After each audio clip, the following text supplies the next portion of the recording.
যায় তার পরিবারের সদস্য, সম্পদ ও তার আমল, আর পরিবারের সদস্য ও তার সম্পদ ফিরে আসে, তার আমল তার সাথেই থেকে যায়।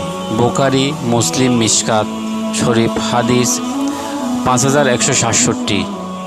অত্র হাদিস দ্বারা প্রতীয়মান হয় যে মানুষ যেদিন নিরুপায় হবে সেদিন মানুষের কোনো সহযোগী থাকবে না, সেদিন তার সহযোগী হবে একমাত্র তার আমল। সুবহানাল্লাহ। আয়েশা রাদিয়াল্লাহু তাআলা আনহা বলেন, একজন ইহুদি মহিলা আমার দরজায় এসে খেতে চাইল। সে বলল, আমাকে খেতে দিন, আল্লাহ আপনাদেরকে দাজ্জালের ফিতনা ও কবরের আযাব ফিতনা হতে পরিত্রাণ দিবেন। তখন আমি রাসূল সাল্লাল্লাহু আলাইহি ওয়াসাল্লাম বাড়ি আসা পর্যন্ত তাকে ধরে রাখলাম। রাসূল সাল্লাল্লাহু আলাইহি ওয়াসাল্লাম যখন আসলেন, আমি বললাম, হে আল্লাহ রাসূল